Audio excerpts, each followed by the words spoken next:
রবিউল আউয়াল আসলে কিছু মৌসুমী নবী প্রেমিক পাওয়া যায়, যাদেরকে সারা বছর কোথাও তন্ন তন্ন করে খোঁজো পাওয়া যায় না। না নামাজ পড়ে, না রোজা রাখে, না সুন্নত অনুসরণ করে, না দেহে সুন্নত, না পোশাকে সুন্নত, না কোনো লাইনে সুন্নত, কোনো জায়গায় কোনো খবর নাই। কিন্তু এই মাস আসলে ঠিকই হালুয়া জিলাপির ব্যবসা করে, ব্যবসাকে মুখ্য বানিয়ে নিয়েছে, অনুসরণের কোনো প্রয়োজনই তার অনুভব করে নাই। অথচ ওই যে কোরআনের ক্ষেত্রে বললাম, হেদায়াত বাদ দিয়া বরকত হয় না, একেভাবে নবীর শরীয়ত অনুসরণ বাদ দিয়ে নবীর মহাব্বত হয় না, হওয়া সম্ভব না। হিজরি বর্ষের 3 নম্বর মাস রবিউল আউয়াল ইতিমধ্যে শুরু হয়ে গিয়েছে। আজ রবিউল আউয়াল মাসের প্রথম জুমা। আরবিতে রবি শব্দের মানে হলো বসন্ত, আর আউয়াল মানে হলো প্রথম।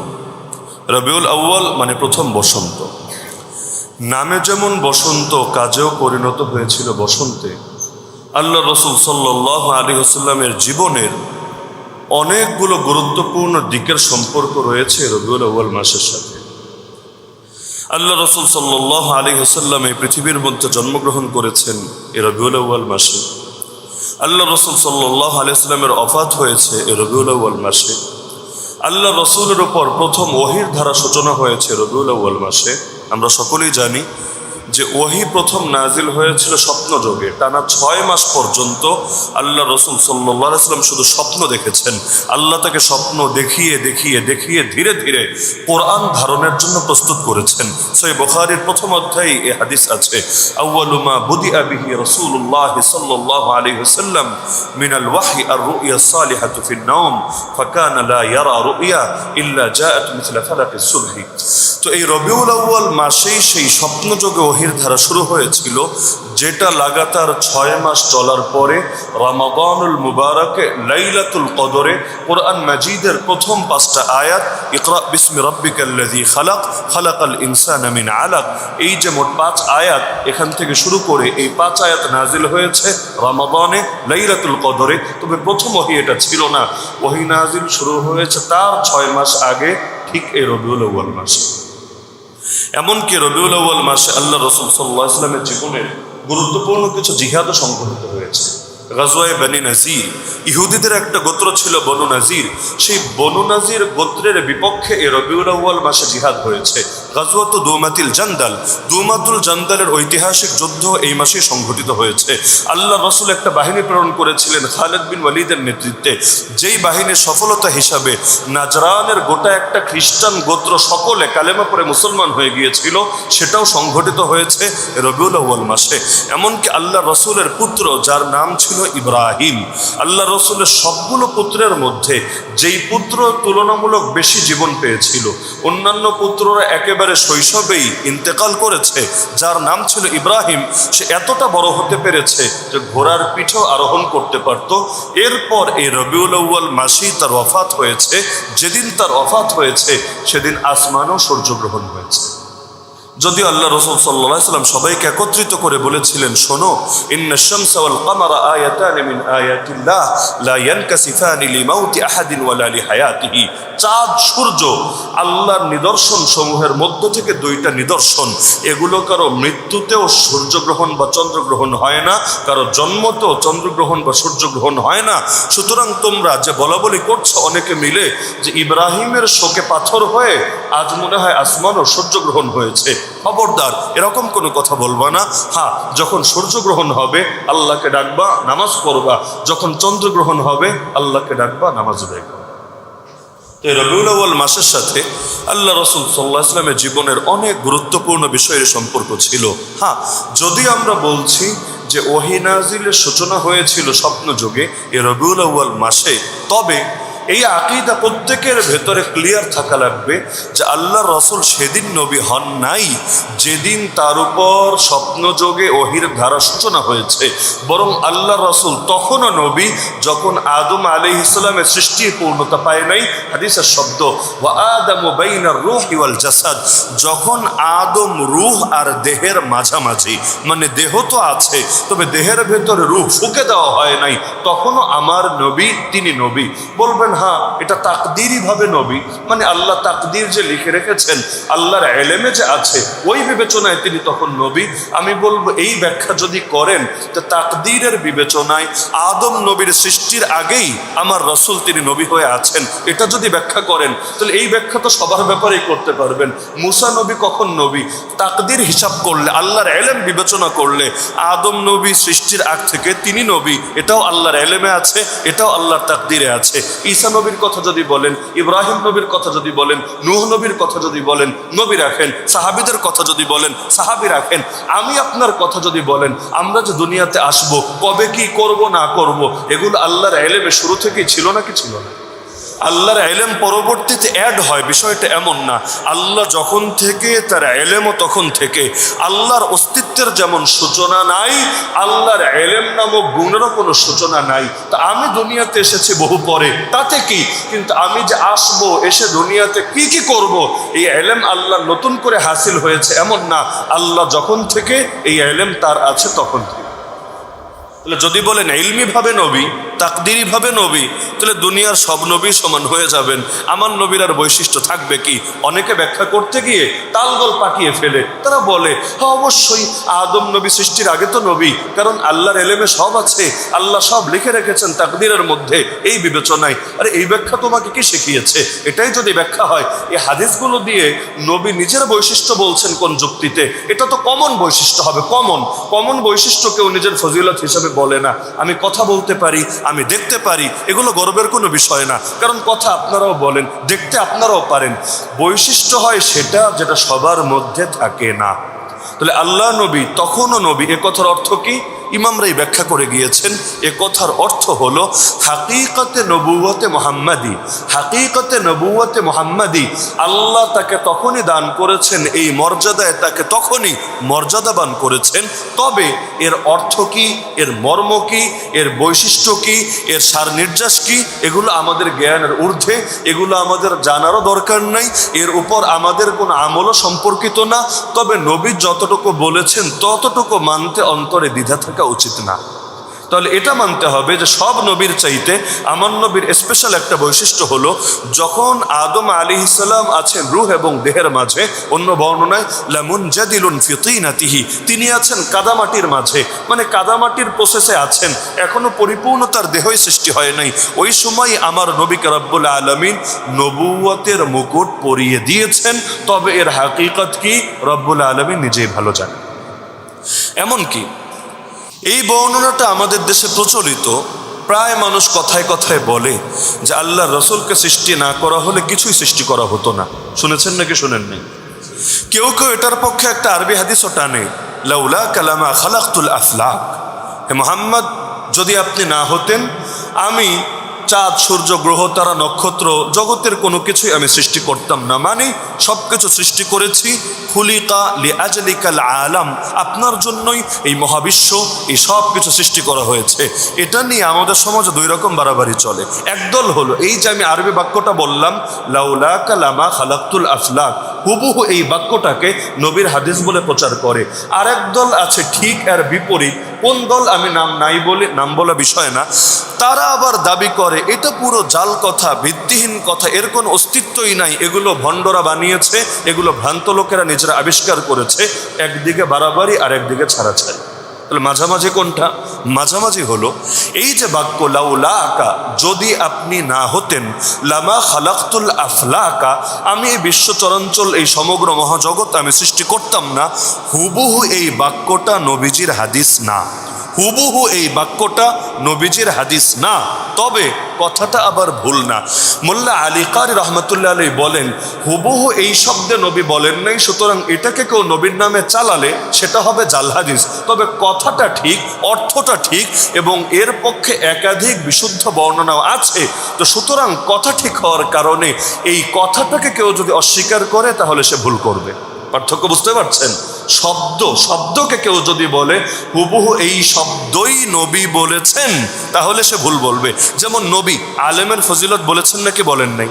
আল উলামা ওয়ারাসাতুল আম্বিয়া কত জায়গায় বলেছেন। যেমন এটাই ধরেন যে আলেমরা নবীদের ওয়ারিস, কিন্তু আমার নাম নিয়ে কি আমার রাসূল কোন হাদিস বলেছেন যে আলী হাসান উসামা সে হলো নবীর ওয়ারিস? এরকম আলাদা কোনো স্পেসিফিক হাদিস আছে? নাই। আমি এখন নিজের ফুটানি বয়ান করার জন্য শুরু করে দিলাম যে নবী আমার নাম নিয়ে বলেছেন যে আমি হলাম নবীর ওয়ারিস, তাহলে এটা নবীর নামে গলত কথা হবে কিনা? যদিও আমি যদি আলেম হই তাহলে সেই ব্যাপকতার মধ্যে আমিও আছি, কিন্তু ব্যাপকতার মধ্যে থাকা ভিন্ন জিনিস আর নিজের নামে মার্কেটিং করা ভিন্ন জিনিস, দুটো এক জিনিস না, তালগোল পাকিয়ে ফেলা উচিত না। তাহলে যেই শব্দে অনেকে হাদিসটা বলে এই শব্দটা নবীর থেকে প্রমাণিত না, তবে অর্থটা আবার অস্বীকারও করা যায় না। কিভাবে? এর পক্ষে মোল্লা আলী কারি একা বলেছেন তা না, আমাদের পর্দাদা উস্তাদ মুহাদ্দিসুল আসর শেখ আল্লামা ইউসুফ বানুরি রহমাতুল্লাহ আলী লম্বা একটা আর্টিকেল আছে। তো পুরোটা যেহেতু আমাদের এ সপ্তাহের আলোচনার সঙ্গে সম্পৃক্ত না, আমি পুরো আলোচনা সেদিকে যাচ্ছিও না। তিনি অনেকগুলো বর্ণনা এনে দেখিয়েছেন যে এই বর্ণনা এই বর্ণনা এই বর্ণনা এই সবগুলো বর্ণনার আলোকে প্রমাণিত হয় এই কথাটা মোটেও অস্বীকার করা যায় না। যেমন তিনি একটা বর্ণনা দেখিয়েছেন বিখ্যাত সাহাবী সর্বযুগের সর্বশ্রেষ্ঠ মুফাসসির আব্দুল্লাহ বিন আব্বাস রাদিয়াল্লাহু আনহুমার একটা বর্ণনা, যেখানে আছে আল্লাহ তাআলা ওহী পাঠালেন ঈসা নবীর কাছে যে হে ঈসা শোনো, তুমি নিজেও মুহাম্মাদের উপর ঈমান আনো আর মুহাম্মাদকে পেয়ে যাবে, তার উপর যাতে তোরা অবশ্যই ঈমান আনে। এরপর বলা হয়েছে লাউলা মুহাম্মাদ মা খালাকতু আদম ওয়া লাউলা মুহাম্মাদ মা খালাকতুল জান্নাতা ওয়ান নার। যদি মুহাম্মাদ না হতো আমি আদমকে সৃষ্টি করতাম না, যদি মুহাম্মাদ না হতো আমি জান্নাত বা জাহান্নাম সৃষ্টি করতাম না।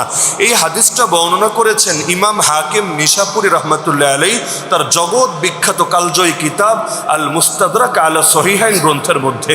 বর্ণনা করার পর তিনি মন্তব্য করেছেন হাযা হাদিসুন সহিহুল ইসনাদ ওয়া লাম ইউখাররিজাহু ওয়া লাম ইউখরিজাহু। এই হাদিসটা হলো বিশুদ্ধ সনদের হাদিস, যদিও বুখারী মুসলিমের মধ্যে আসে নাই, কিন্তু হাদিসটা বিশুদ্ধ সনদের হাদিস।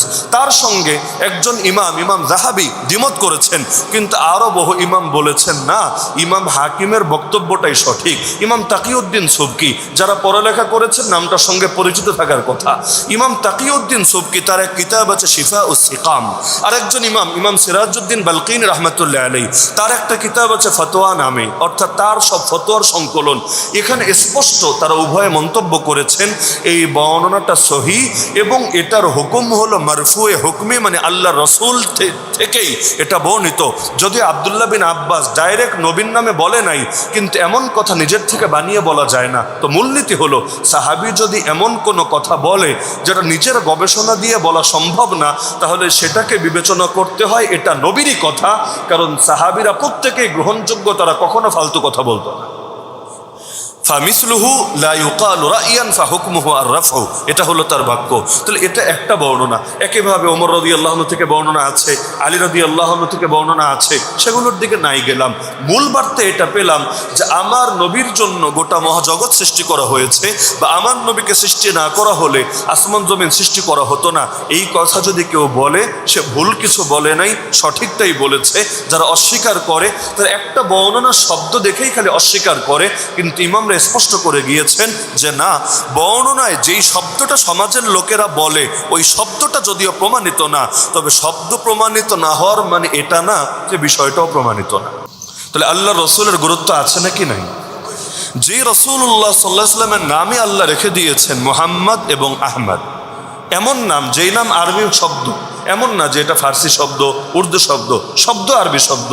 আর আরব জাতি কথাও বলতো আরবি ভাষায়, কিন্তু আল্লাহর কি কুদরত, এত বছর পর্যন্ত শত শত হাজার বছর পর্যন্ত আরবি ভাষায় কথা বললেও, এই শব্দ বা আশপাশের শব্দ দিয়ে নিজেদের বিভিন্ন কথাবার্তা বললেও নিজের সন্তানের নাম কেউ এই নামে রাখবে এই কল্পনাও কারো মাথায় আসবে কিভাবে? কারো কল্পনা, কারো চিন্তা, এগুলোকে আল্লাহর নিয়ন্ত্রণের বাইরে। যে কোনো জিনিসই তো আল্লাহর নিয়ন্ত্রণে। আজকে বিজ্ঞানীরা আধুনিক অনেক কিছু আবিষ্কার করে, মানুষ সব ক্রেডিট দিয়ে দেয় বিজ্ঞানীদেরকে, অথচ একটাবার চিন্তা করে না বিজ্ঞানীর মাথায় এই জ্ঞানটা ঢেলে দিল কে? তোমার মতো বিজ্ঞানী তো আগেও কত এসেছে, সামনেও কত আসবে, তোমার স্পেশালিটি কি? তোমার মাথায় এটা আসলো কিভাবে? যেই উপাদান দিয়ে তুমি জিনিসটা গড়বা সেই উপাদানটা সৃষ্টি করেছেটাকে? তো সব যদি আল্লাহ করে থাকে তাহলে মাঝখান দিয়ে তোমার কৃতিত্ব, তোমার একমাত্র ক্রেডিট হবে কোন দুঃখে? সব যদি আল্লাহ করে থাকেন তোমাকে তো বলতে হবে আলহামদুলিল্লাহি রাব্বিল আলামিন, সমস্ত প্রশংসা আল্লাহর, যিনি হলেন সমস্ত জগতের রব। এই যে আন্দোলন হলো, এই বছর আন্দোলন হয়ে সরকারের পতন হলো, আন্দোলন কি বিগত 15.5 বছরে হয় নাই? বহুবার হয়েছে। এবার ফসল ঘরে তোলা গিয়েছে, আগে যায় নাই। এবার যে ঘরে তোলা গেল, আগে যে গেল না, কেউ যদি বলে এটা হলো এই ছেলেগুলোর বুদ্ধি, এই ছেলেগুলোর জ্ঞান, এই ছেলেগুলোর প্রতিভার ফসল, তাহলে এটা কি সত্য কথা হবে না মিথ্যা কথা হবে? নিঃসন্দেহে তাদের জ্ঞান আছে, বুদ্ধি আছে, প্রতিভা আছে, যোগ্যতা আছে, কিন্তু আগে তো স্বীকার করো এই সবগুলো গুণের সৃষ্টিকর্তা যদি মানো সৃষ্টিকর্তা আল্লাহ, তাহলে জেনজি জেনারেশন জেড বলতে বলতে যেই পরিমাণ মুখে ফেনা তুলে ফেলো, এর 1000 ভাগের 1 ভাগ তো আলহামদুলিল্লাহ বলতে দেখি না, কৃতিত্ব আল্লাহকে দিতে দেখি না। অথচ আল্লাহর তৌফিক শামিল হাল না হলে বান্দা কখনোই কিছু করতে পারে না। তাহলে মোহাম্মদ এবং আহমদ শব্দগুলো কমন হওয়ার কথা ছিল তাদের ঘরে ঘরে, কিন্তু আল্লাহর কি কুদরত, এই নামে অতীতে কেউ নাম রাখে নাই। আচ্ছা, নবীর নাম রাখা হলো কিভাবে? যদি এমন হতো যে আরেকজন নবী এই মাত্র কয়েকদিন আগে দুনিয়া থেকে চলে গিয়েছে, ওই নবী এই নামটা রেখে গিয়েছে, সে দেখেছে যে এরকম একটা বাচ্চা জন্ম নিচ্ছে, আল্লাহ তার কাছে ওহী পাঠিয়ে দিল যে তুমি এই বাচ্চাটার নাম রেখে দাও মোহাম্মদ বা আহমদ বলে। কিন্তু আল্লাহর কি কুদরত, নাম রাখলো দাদা, এমন দাদা যেই দাদা নবীও না, যেই দাদা রাসূল না, যেই দাদা কোনো নবীর সাহাবীও না, কিন্তু আল্লাহ তার মাথার মধ্যে ইলহামটা দিয়ে দিলেন। কারণ আল্লাহ বার্তা অনেককেই দিতে পারেন, শুধু নবীকেই দেন এমন না। মারিয়াম আলাইহিস সালাম তো কোনো নবী ছিলেন না, কিন্তু আল্লাহ তাআলা তার অন্তরে বিশেষ জ্ঞান, বিশেষ বার্তা ঢেলে দিয়েছিলেন কিনা।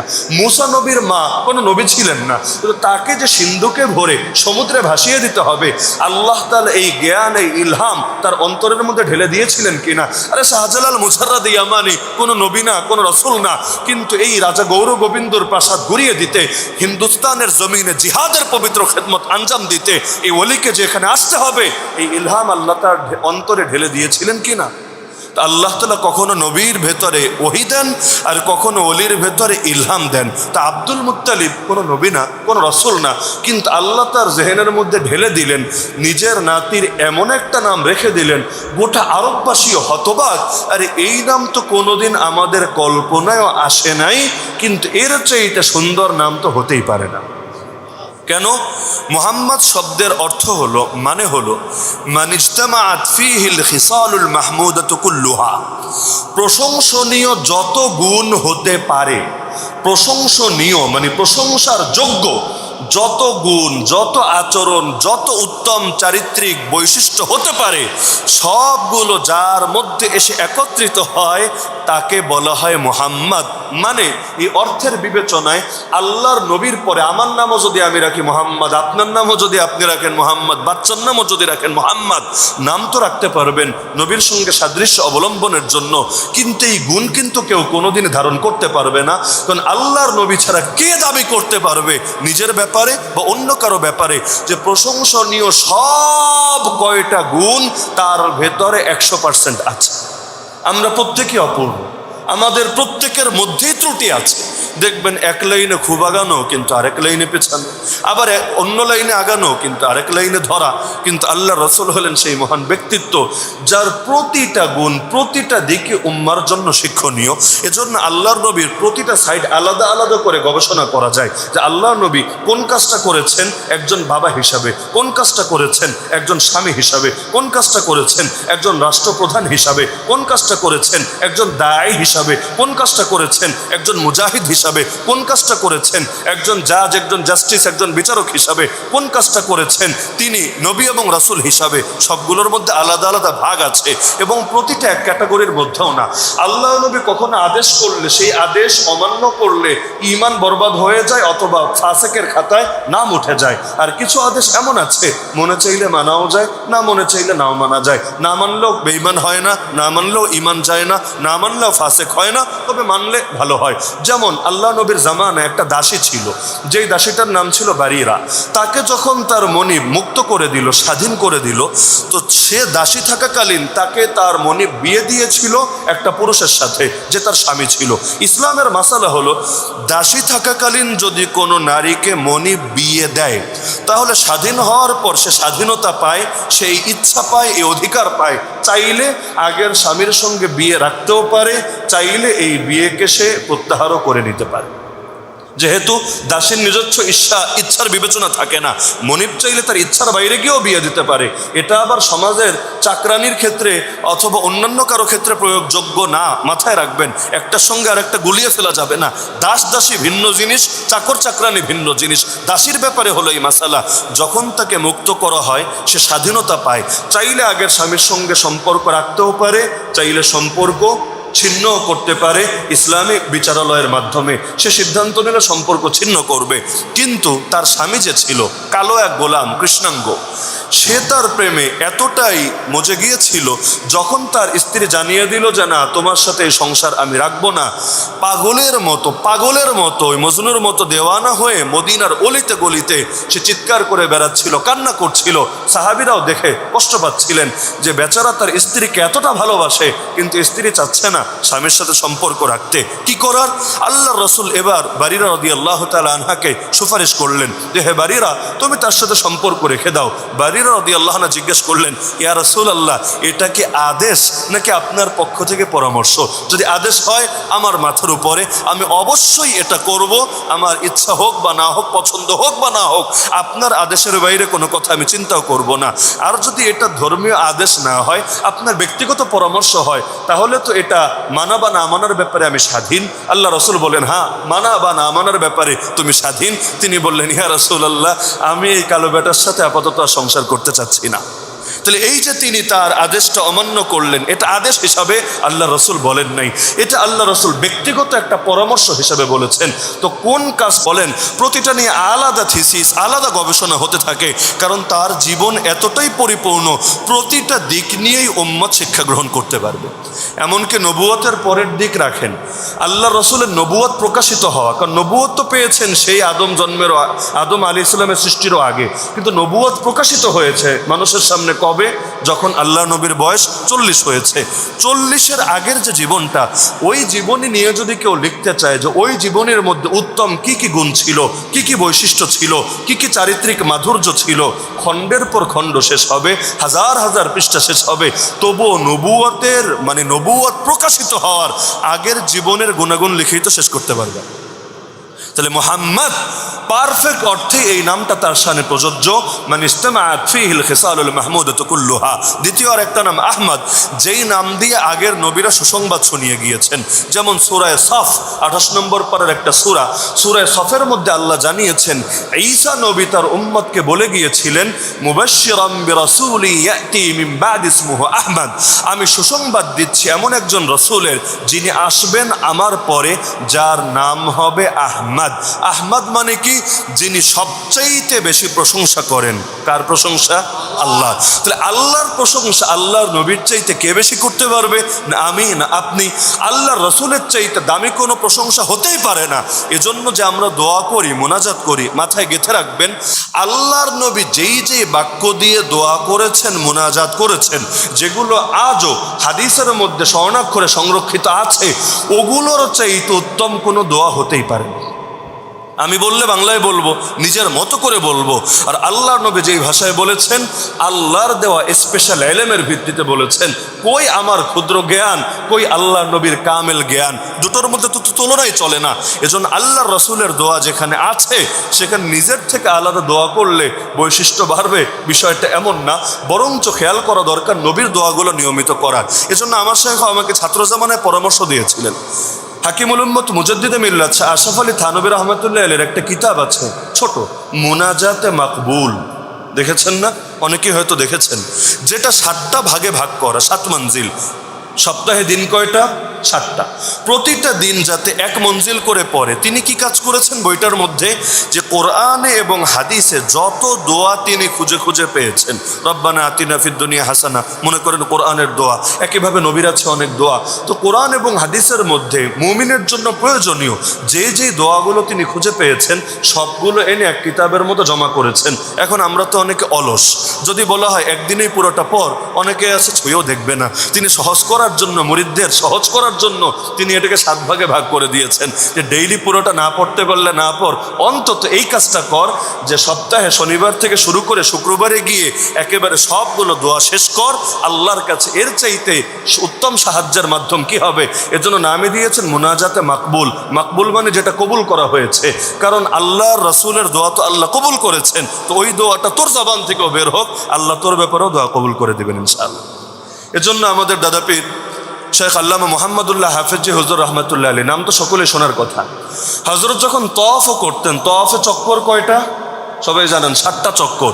ওই 7 চক্করের প্রতিটা চক্করে মুনাজাতে মাকবুলের এক একটা করে মঞ্জিল পড়তেন।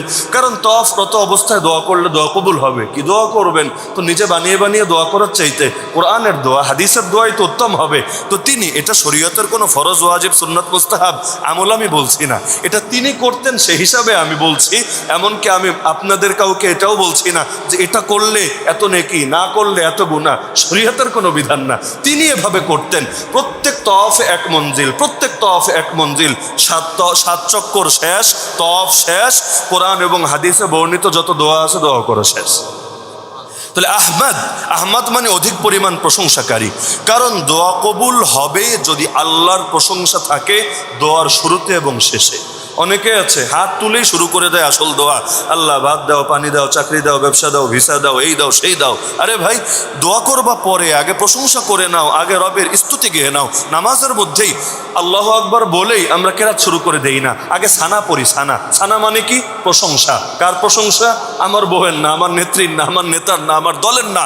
সুবহানাকাল্লাহুম্মা ওয়া বিহামদিকা, এই যে শুরু করলাম আল্লাহর পবিত্রতা আর আল্লাহর প্রশংসা। তাহলে যেই জিনিস, যেই দোয়া শুরু হবে আল্লাহর প্রশংসা দিয়ে, আশা করা যায় আল্লাহ সেটা কবুল করবেন। এই হাদিস সবাই জানেন। কিয়ামতের দিন আল্লাহর রাসূল সাল্লাল্লাহু আলাইহি ওয়াসাল্লাম সিজদায় লুটিয়ে পড়বেন। আল্লাহ বলবেন, হে মুহাম্মদ মাথা উঠাও, যা চাও দেওয়া হবে। সাল তুতা, তুমি চাও, প্রার্থনা করো, তোমাকে দেওয়া হবে। তবু আল্লাহ রসুল সাল্লাল্লাহু আলাইহি ওয়াসাল্লাম তিনি মাথা এভাবে ফেলেই রাখবেন, সিজদায় লুটিয়ে পড়ে থাকবেন। রসুল বলেন, আল্লাহ তখন আমাকে, নবী সেখানে মূলত চাইবেন যে তার সকল উম্মতকে যাতে আল্লাহ মাফ করে দেন, আল্লাহ জাহান্নাম থেকে মুক্তির ফয়সালা করে জান্নাতের ফয়সালা করে দেন। নবী বলেন, আল্লাহ রাব্বুল আলামিন তখন আমাকে প্রশংসার এমন কিছু বাক্য শিখিয়ে দিবেন, আমার অন্তরে ঢেলে দিবেন, যেটা আজকে আমিও জানি না। কিন্তু কিয়ামতের দিন রব্বুল আলামিন আমার দিলের মধ্যে সেটা ঢেলে দিবেন। সেই প্রশংসনীয় বাক্যগুলো বলতে দেরি, রবের দোয়া কবুল হতে দেরি না। তাহলে প্রশংসা করে দোয়া করলে ফায়দা হয় কি না? আরে ফায়দা হয় কি না? তো আল্লাহর রসুলের চাইতে বেশি প্রশংসা কেউ আল্লাহর করতে পারবে না। এজন্য তার নামই হলো আহমদ। তার গুণবাচক নাম তো বহুত আছে। যেমন কোরআনের 3টা সূরাই আছে নবীজির নামে। একটা সূরা আছে 26 নম্বর পারায়, যেই সূরার নামই সূরায়ে মুহাম্মদ সাল্লাল্লাহু আলাইহি ওয়াসাল্লামের নামে সূরা। যেই সূরার আরেকটা নাম আছে সূরায়ে কিতাল। অনেক সময় এক সূরার 5টা, 10টা, 20টা নামও থাকে। কোনোটা হয়তো আমি বেশি বলি, কোনোটা আপনি বেশি বলেন, আবার কোনোটা বাংলাদেশে বেশি বলে, কোনোটা সৌদি আরবে বেশি বলে। যেমন এক সূরার নাম বাংলাদেশের লোকেরা বলবে হামিম সাজদা, আর এক দেশের লোকেরা বলবে সূরায়ে গাফির বা অন্য কোনো নাম সূরায়ে ফুসসিলাত। আবার এক সূরার নাম আমরা বলবো মুমিন, তারা বলবে গাফির। অনেক হয় যে একই সূরার একাধিক নাম থাকে, বহু নাম থাকে। যেমন সূরায়ে ফাতিহার একটা নাম আছে উম্মুল কোরআন, আর একটা নাম আছে সূরায়ে শিফা, বহুত নাম। তো একইভাবে সূরায়ে মুহাম্মদ যেই সূরাটা 26 নম্বর পারা, আপনারা খুলে দেখতে পারেন। এই সূরার আরেকটা নাম সূরায়ে কিতাল। কিতাল মানে হলো যুদ্ধ। সূরার নামই হলো সূরায়ে যুদ্ধ। বলবেন এটা আবার কেমন হলো? যেই সূরার এক নাম নবীর নামে সূরায়ে মুহাম্মদ, ওই সূরারই আবার আরেকটা নাম সূরায়ে কিতাল। বাংলায় বললে যুদ্ধ, আর উর্দুতে বা ফার্সিতে বললে জং। অনেকে মনে করে জং মানে হলে জঙ্গিবাদ, সন্ত্রাসবাদ, টেরোরিজম। আরে সন্ত্রাসবাদ কি আর জং শব্দের অর্থ কি? জং নামে পাকিস্তানে একটা দৈনিক পত্রিকাও আছে। বাংলাদেশে যেমন প্রথম আলো, জঘন্য কণ্ঠ ইত্যাদি ইত্যাদি বহু নামে পত্রপত্রিকা পাওয়া যায়। তো ওদের মধ্যে একটা পত্রিকা আছে যেটা ডেইলি প্রকাশিত হয়, জাতীয় দৈনিক, নাম হলো জং। তো ওটারে জঙ্গিবাদের মামলায় জেলে ঢুকাও গিয়ে বলবে না হুজুর এখানে জং মানে জঙ্গিবাদ আর টেরোরিজম অর্থে না, এখানে জং মানে হলো যুদ্ধ। জঙ্গি বিমান আসমানে যে ঘোরে এটা কি আইএস বিমান না আল কায়দা বিমান না কোন দলের বিমান? নাম তো দিয়েছে জঙ্গি বিমান, তাহলে গুলি করে নিচে নামিয়ে দিচ্ছ না কেন? বলবে না এই জঙ্গি সেই জঙ্গি না, আপনাদের হুজুরদেরকে যে জঙ্গি মামলায় জেল খাটানো হয় এই জঙ্গি সেই জঙ্গি না, এই জঙ্গি বিমান মানে হলো ফাইটার যোদ্ধা বিমান। তাহলে শব্দের অর্থ না বুঝলে যা হয়। নবী নিজেই বলেছেন যে আনা নবিয়ুর রাহমা, আনা নবিয়ুত তাওবা, আনা নবিয়ুল মালহামা। আমার নবী রহমতেরও নবী, আমার নবী তাওবারও নবী, আমার নবী জিহাদ এবং যুদ্ধেরও নবী। তাহলে যেই সূরার নাম সূরা মুহাম্মদ, একই সূরার আরেকটা নাম সূরা কিতাল। বলবেন কেন এই সূরার নাম যুদ্ধের সূরা কেন হলো? আপনার এই 26 নম্বর পারার এই সূরাটা আজকে বাসায় গিয়ে এক নজর দেখবেন। এই সূরার মধ্যে লাইনে লাইনে আয়াতে আয়াতে জিহাদের বিধান এবং যুদ্ধ পরবর্তী যুদ্ধবন্দীদেরকে বিধান ইত্যাদি লম্বা চওড়া আলাপ পাবেন। তো কোরআনের একটা নীতি হলো যেই সূরার মধ্যে যেই জিনিসের আলাপ থাকে ওই সূরার নামটাও ওই নামে নাম হয়ে যায়। কোরআনের দ্বিতীয় সূরার নাম সূরা বাকারা, বাকারা মানে গরু গাভী। তাহলে বাকারা নামে কেন সূরা হলো? কারণ এই সূরার মধ্যে বাকারা নিয়ে মানে এই কাউ প্রজাতি নিয়ে আলোচনা আছে, তো ওই বিবেচনায় সূরার নামই রাখা হয়েছে বাকারা নামে। তো এই সূরার নাম যুদ্ধ সূরা কেন হলো? কারণ হলো এই সূরার মধ্যে প্রচুর পরিমাণ জিহাদের আলোচনা আছে। তাহলে একটা সূরা আমরা পেলাম নবীর নামে, যে সূরার নাম সূরা মুহাম্মদ। দ্বিতীয় একটা সূরা আছে 29 নম্বর পারায়, আমার ধারণা আপনাদের হয়তো কারো কারো মুখস্থ আছে, সূরা মুজাম্মিল। ইয়া আইয়ুহাল মুজাম্মিল, এই মুজাম্মিল আমার নবীজির একটা নাম, যেই নামে আল্লাহ তাকে ডেকেছেন মহাব্বত করে। অনেক সময় থাকে না যে একটা হলো তার আসল নাম, যেমন আসল নাম হলো আব্দুল্লাহ, কিন্তু বাবা মা দুষ্টমি করে ডাকে খোকা, ও আমার খোকা এদিকে আসো। খোকা তার কোনো নাম না এবং এটা নাম হিসাবে সে কোথাও লিখবেও না, কিন্তু মহাব্বত করে বাবা মা ডাকে সোনা, খোকা, গেদু, এক এক এলাকায় এক এক টাইপের চলে আর কি। তাহলে দেখা যাচ্ছে এটা তার নাম না, এটা মহাব্বতের ডাক। তো মুজাম্মিল আল্লাহ তাকে এই নামে মহাব্বত করে ডেকেছেন। এই নামে সূরা আছে নাকি নাই? আরেকটা সূরা আছে একই পারায় 29 নম্বর পারায়, সূরা মুদ্দাসসির। সূরা মুদ্দাসসির, এই মুদ্দাসসির নামেও আল্লাহ তার নবীকে ডেকেছেন ইয়া আইয়ুহাল মুদ্দাসসির, হে মুদ্দাসসির নবী শোনো, কুম তুমি ওঠো, ফাআনজির মানুষকে দাওয়াত দাও, মানুষকে সজাগ করো, সতর্ক করো, রাব্বাকা ফাকাব্বির তোমার রবের বরত্ব বর্ণনা করো, ওয়া সিয়াবাকা ফাতাহির নিজের কাপড় পবিত্র রাখো, ইত্যাদি বিভিন্ন নির্দেশনা আল্লাহ তাআলা তাকে দিলেন। তবে মজার বিষয় হলো পুরো কোরআনে কোথাও আল্লাহ তার নবীকে ইয়া মুহাম্মদ বলে ডাক দেন নাই। বড় যদি ছোটকে নাম বলে ডাক দেয় এটা কোনো অপমান না, এটাও মহাব্বত। দেশের প্রধানমন্ত্রী যদি আপনারা নাম ধরে ডাক দেয়, আপনি তার চাইতে বয়সেও ছোট এবং সব বিবেচনাই তো আসলে ছোট, দেখা যাচ্ছে এটা সকলে আরো গর্বের সাথে প্রচার করবে যে তাকে নাম ধরে ডাক দিয়েছে, তার মানে ব্যক্তিগত সম্পর্ক আছে, মহাব্বত আছে, না হলে নাম ধরে ডাক দিচ্ছে কোন যুক্তিতে? তাহলে আল্লাহ যদি তার নবীকে ডাক দেয় তার নাম ধরে, এ তো অপমানের কিছু আছে? আর অপমানের কিছু আছে? বরং এর চাইতে বড় সম্মান কি হবে যে আল্লাহ কোন বাদশা কবে হাসিল করতে পেরেছে মহব্বতের সর্বোচ্চ পর্যায়ে তার উপনীত ছিলেন। এমনকি আল্লাহ তাআলা তার দ্বারা তো গোটা পৃথিবীর ইতিহাসকে বদলে দিয়েছেন, এমন এক বিপ্লব ঘটিয়েছেন যেই বিপ্লব চলবে কিয়ামত পর্যন্ত। আল্লাহর রসুল তিনি তো এমন মহান মনীষী যার দুনিয়াতে আসার আগেই মুআজিজা শুরু হয়েছে এবং দুনিয়া থেকে ওফাতের পরেও মুআজিজা চলছে। বলবেন দুনিয়াতে আসার আগে মুআজিজা কিভাবে শুরু হয়েছে? অনেক ঘটনা। এই যে আমরা কয়েক সপ্তাহ আগে আলোচনা করেছিলাম আব্রাহার হস্তি বাহিনীকে আল্লাহ যে বরবাদ করে দিলেন, এটাও কিন্তু আল্লাহর নবীর মুআজিজার অংশ হিসাবে। কারণ নবীর জন্ম হয়েছে কোন বছর? কিতাব খুললে দেখবেন ওলিদা আমাল ফিল, হাতির বছর জন্ম নিয়েছেন। হাতির বছর মানে কোন বছর? যে বছর হাতিকে হস্তি বাহিনীকে আল্লাহ বরবাদ করে দিয়েছেন। তো নবীর জন্মের আগেই আল্লাহ ভূমিকাগুলো প্রকাশ করা শুরু করে দিয়েছেন। আগে শয়তানরা উপরে যেতে যেতে, জিনরা উপরে যেতে যেতে কান পেতে শোনার চেষ্টা করত ফেরেশতারা প্রথম আসমানে কি বলা বলি করে, এগুলো শুনে সব তো শুনতে পারতো না। কান পেতে থাকলে দু একটা তো শোনা যায়, দু একটা শুনে এসে ওরা ওদের গণক আর জ্যোতিষী যাদের সাথে থাকতো ওদেরকে এসে খবর দিত যে ওই ভবিষ্যৎবাণী এটা আলোচনা হচ্ছে। তা আসমানে আলোচনা হলে জমিনে বাস্তবায়িত 2 দিন 4 দিন সপ্তাহখানেক পরে হয়তো হবে, ওরা খবরটা আগে পৌঁছে দিত। আর জ্যোতিষী আর গণকরা মানুষকে এর সঙ্গে সত্য মিথ্যা মিশিয়ে কথাটা বাড়িয়ে তারা প্রচার করত। পরে দেখা যেত আসলে এমনই ঘটেছে। আর মানুষ ভাবতো এই জ্যোতিষীরাই মনে হয় গায়েব জানে, এরাই মনে হয় পীরানে পীর দস্তগীর, এরাই জামানার কুতুব, এরাই জামানার গাউস, এরাই এটা এরাই সেটা, ব্যাস মানুষ এদের পূজা করতে শুরু করে দিত। কিন্তু হঠাৎ করে এক বছর দেখা যাচ্ছে তারা উপরে উঠতে শুরু করলে আসমান থেকে উল্কাপিণ্ড আসতে থাকে।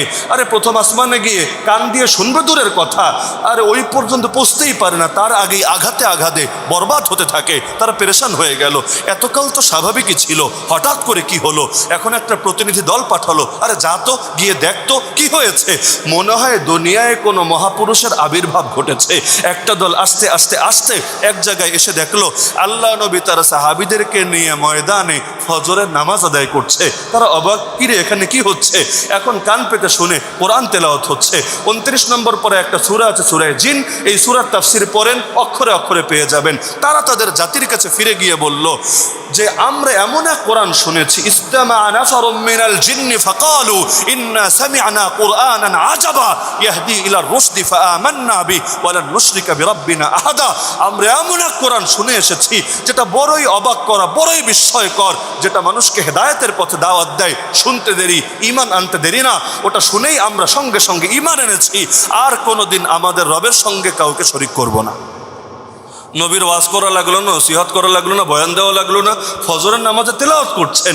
জিনরা পর্যন্ত এটা শুনে ঈমান আনছে, এনেই শেষ না, তাদের জাতির কাছে গিয়ে পর্যন্ত দাওয়াত পৌঁছে দিচ্ছে। রব্বুল আলামিন 29 পারায় সূরা জিনের মধ্যে এটা জানিয়ে দিয়েছেন। তাহলে তার মুআজিজা দুনিয়াতে আসার আগ থেকেই শুরু হয়ে গিয়েছে। আর তিনি দুনিয়া থেকে চলে যাওয়ার পরেও মুআজিজা চলছে। বলবেন কিভাবে? ওলিদের হাতে যত কারামত প্রকাশ পায়, ওলি বলতে শুধু যারা খানকায় থাকে তারাই ওলি এমন না। এই যে যারা নিজের জান কোরবান করে আল্লাহর জমিন, আল্লাহর দিন জিন্দা করার জন্য লড়াই করে যাচ্ছে। এই যে আমেরিকা আগ্রাসন চালালো আফগানিস্তানের জমিনে, 19 বছর পর্যন্ত নিজের জানের পরোয়া না করে, মালের পরোয়া না করে, ফ্যামিলির পরোয়া না করে এই আগ্রাসন যারা চালিয়েছে, সাম্রাজ্যবাদীদেরকে যারা নিজেদের রক্ত দিয়ে রুখে দিয়েছে, এই যে মানুষগুলো আল্লাহর জন্য এই জিহাদটা করলো, এরা আল্লাহর ওলি না? আরে বলেন এরা আল্লাহর ওলি না? এমন বহু ওলি আছে, হাদিসের মধ্যে আছে, যাদেরকে দুনিয়ার কেউ চেনে না, কেউ জানে না, কিন্তু আল্লাহর কাছে এত দামি। মান লাউ আকসামা আলাল্লাহি লা আবাররা, তারা আল্লাহর নামে কোনো কথা যদি কসম করে বলে, আল্লাহ নিজে তাদের কসমের লাজ রক্ষা করে। তাহলে এই যে যাদের হাতে গোটা পৃথিবীর চিত্র পরিবর্তন হচ্ছে, আমেরিকা শুধু একা না, 50টার বেশি দেশ এবং দুনিয়ার সবচেয়ে সুপার পাওয়ার দেশ, কিন্তু একেবারেই পাহাড়ি পাহাড়ি হুজুর মোল্লা মুন্সির হাতে মায়ের খেয়ে অর্থনীতি শেষ, কোমর শেষ, তার সুপার পাওয়ারগিরি প্রায় শেষ। এর আগে সোভিয়েত ইউনিয়ন, তারা লড়াই করেছিল 9 বছর, এমন মায়ের খাওয়া খেয়েছে। 1989-তে দেশ ছেড়ে ভেগেছে, আর 92-93-তে সোভিয়েত ইউনিয়ন নামটাই পৃথিবীর মানচিত্র থেকে হারিয়ে গিয়েছে। তো এই সাধারণ মোল্লা মুন্সি হুজুরদের হাতে এত পাওয়ার আসলো কোথায়? আরে এগুলো কোনোটা মানুষের পাওয়ার না, এগুলো কার সাহায্য? আল্লাহর সাহায্য। যে আল্লাহ একসময় আবাবিল দিয়ে সাহায্য করেছেন, সেই আল্লাহ এখন এই সাধারণ মর্দে মুজাহিদদেরকে দিয়ে সাহায্য করছেন। তো এই যে ওলিদের হাতে যত কারামত প্রকাশ পায়, এগুলো নবীর মুআজিজার অংশ। বলবেন কিভাবে? এটা নবীর মুআজিজার অংশ হয় কিভাবে? কারণ ওলি তো তাকেই বলে যে নবীর সুন্নত অনুসরণ করে। যে নবীর সুন্নত মানে না, ও ওলি, ওরে বলা যায় না, তারে ভণ্ড বলে। তো যে নবীর সুন্নত অনুসরণ করে, তার হাতে যে কারামত প্রকাশিত হয়, অলৌকিক কাজ প্রকাশিত হয়, সেটা নবীর সুন্নত অনুসরণের বরকতেই হয়। আর নবীর সুন্নত অনুসরণের বরকতে যদি অলৌকিক কাজ প্রকাশ পায়, সেটা আসল কৃতিত্ব আপনার হয় না, আসল কৃতিত্ব নবীরই হয়। এবং নবীকে এই কুদরত দান করেছেন কে? আল্লাহ। এজন্য কিয়ামত পর্যন্ত আল্লাহ রাসূল সাল্লাল্লাহু আলাইহি ওয়াসাল্লামের মুআজিজা বাকি থাকবে। নবীর সবচেয়ে বড় মুআজিজার নাম কোরআন।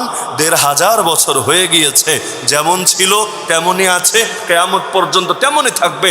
না শব্দকেও বিকৃত করতে পারবে, না অর্থ মর্মেকেও পরিবর্তন করতে পারবে। শব্দে হাত দিলেও উম্মত তার হাত ভেঙে ফেলবে, আর অর্থ বিকৃত করতে গেলেও উম্মত তার জিহ্বা টেনে ছিঁড়ে ফেলবে।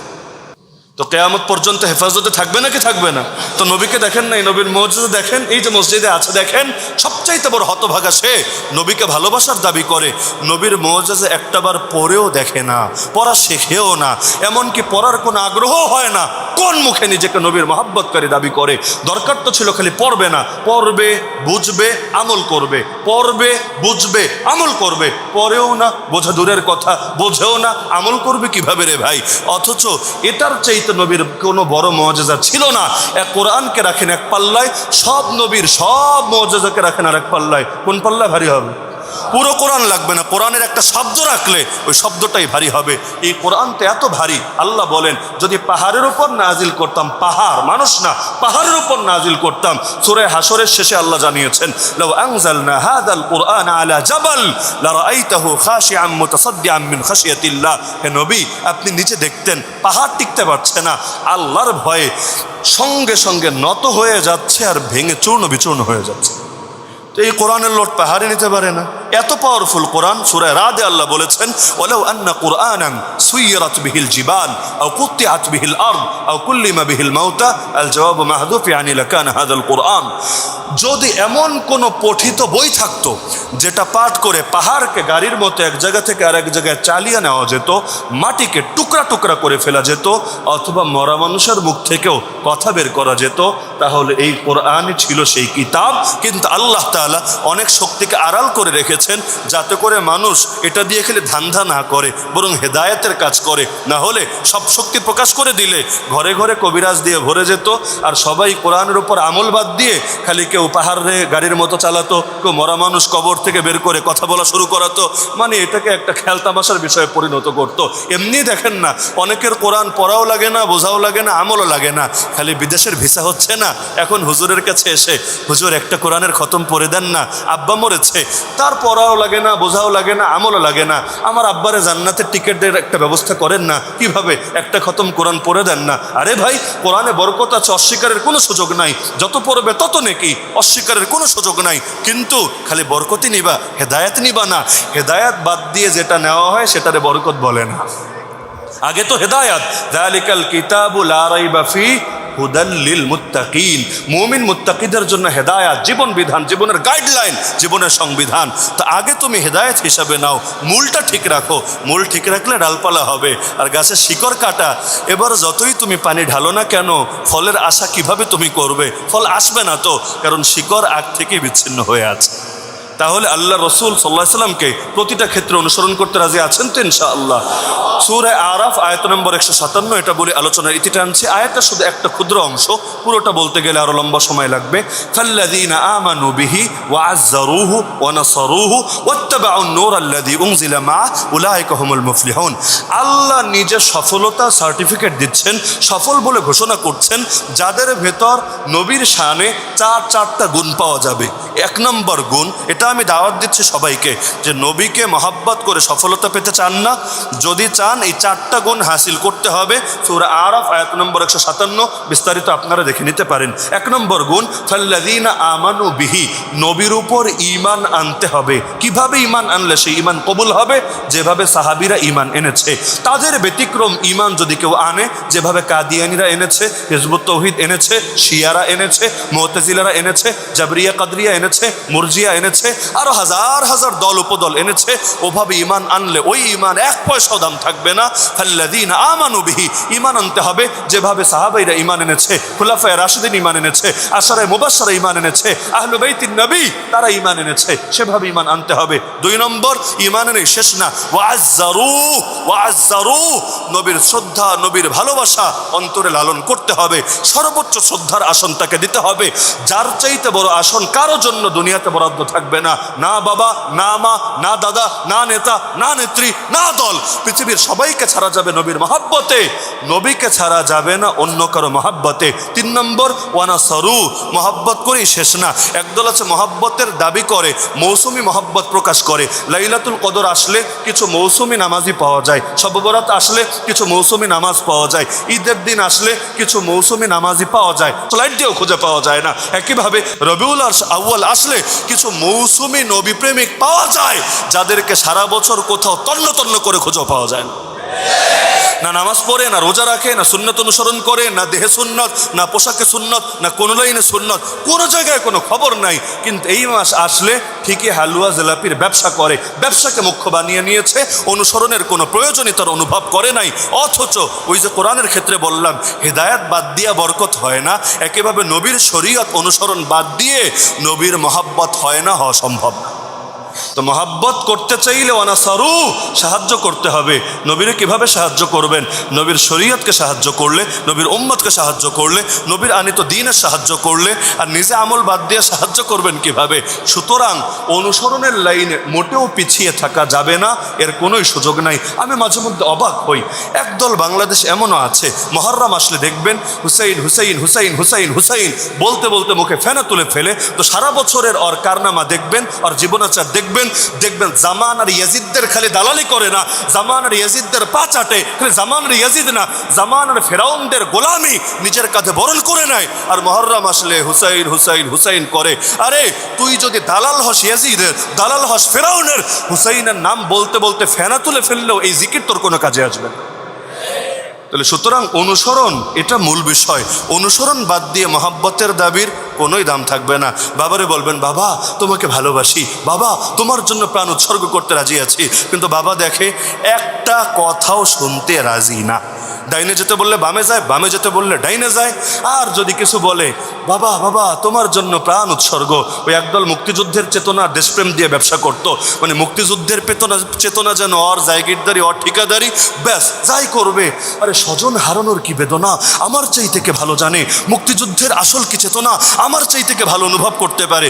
মানে উপর দিয়ে প্রেম আর মহাব্বতের একটা শিরোনাম লাগালে ভেতরে যাই চলুক সব যেন বৈধ হয়ে যায়। এটারে বাংলায় বলে বাইরে ফিটফাট, ভেতরে সদরঘাট। শুনেছি সদরঘাটের পানি নাকি ভালো হয়ে গেছে, সামনে হয়তো ভিন্ন কোনো উদাহরণ আসবে আর কি। বাইরে ফিটফাট, ভেতরে সদরঘাট। তাহলে নবীর অনুসরণ করতে হবে, পাশাপাশি মহাব্বতের দাবি করতে হবে।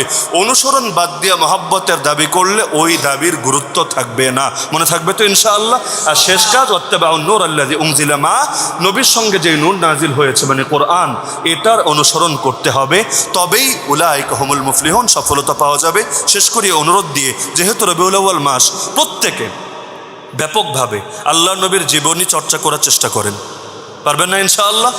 প্রত্যেকে নিয়ত করেন। নিয়ত করলে মোটেও জটিল না যে রবিউল আউয়াল শেষ হওয়ার আগেই নবীর অন্তত একটা জীবনী গ্রন্থ, বিশুদ্ধ অথেন্টিক একটা জীবনী গ্রন্থ আমি শুরু থেকে শেষ পর্যন্ত আদ্যপান্ত পাঠ করব ইনশাআল্লাহ। আমি যুবকদেরকে নসিহাত করছি, আপনারা চাইলে অন্যান্য ছেলেদের মধ্যে, যুবকদের মধ্যে, শিক্ষার্থীদের মধ্যে কুইজের আয়োজন করতে পারেন। কুইজটা বেশ ফলপ্রসূ হয়, যে নবীর জীবনী থেকে প্রশ্ন আসবে, প্রয়োজনে একটা বই আপনারা সেখানে সাজেস্ট করে দেন যে এই বইটা পড়বা, এই বইটা পড়লে মোটামুটি পারা যাবে।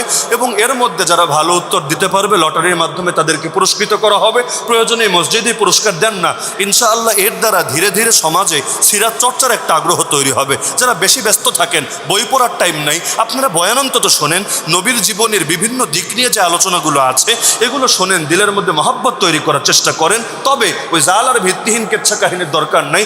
আল্লাহর নবীর বিশুদ্ধ কথাই এত বেশি আছে, বলতে বলতে জীবন শেষ হলে, শুনতে শুনতে জীবন শেষ হলেও তবুও ভান্ডার শেষ হবে না। সুতরাং বানিয়ে বানিয়ে যারা কেচ্ছা কাহিনী বলতে চায় নিজেদের ধান্দামে ঠিক রাখার জন্য, এগুলো শোনা লাগবে না।